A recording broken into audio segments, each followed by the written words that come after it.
gun debate has to look at that fact. 300 million guns, and we need to, look at what was done in a place like Australia, where they had a gun buyback.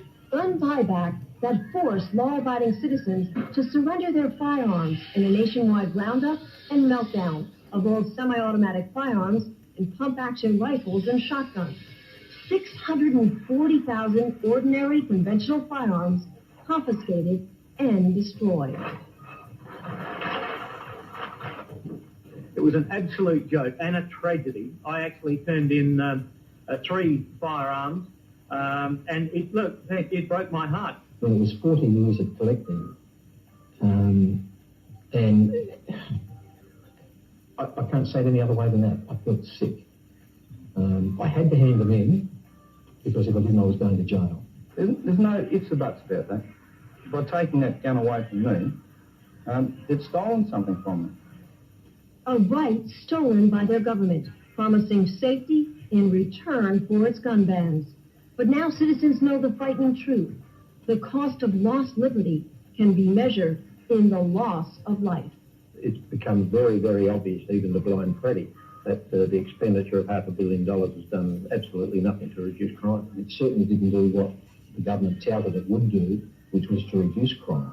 It hasn't done that at all. In fact, there's been more. This has been a lot of bull and hasn't really done much to help society with its problems. Cold, hard facts the anti-gun forces can no longer escape. Armed robberies have skyrocketed, up 69%. Assaults involving guns rose 28%. Gun murders increased 19%. And a new phenomenon, home invasions jumped 21%. And increased politicians insist they can't explain because they're still trying to legally define what a home invasion is and what the penalty should be. Scars that never heal. Citizens left powerless.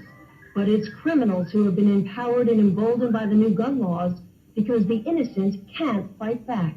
What's happening today is that the offender, the bad guys, are happy to break into somebody's house. They're not frightened to break into somebody's house while they're at home. The people pushing the removal of guns from the Australian society are already saying that's only the first step. Publicly, that's only the first step. Now we want the handguns, we want every other firearm. They're warning to Americans, don't think it can't happen to you. It can, and it already is. Unless you, as a firearms owner, get off your butt now and start to oppose those that want to take them off of you right here and now, I would say that within 5 to 10 years, the restrictions on gun owners in America will be similar to what happens in Australia. Don't trust your politicians. Get in there and keep on your backs. Be a member of the NRA, be a member of your local gun club. Be part of the NRA and never, ever, ever give up freedoms. Because that's, in the end, that's all you've got. If you think you have rights, tomorrow the government can take them away from you. I think the Americans have to be very, very careful because, their rights will be quickly eroded as ours have, and we don't have a chance in hell of getting those rights back.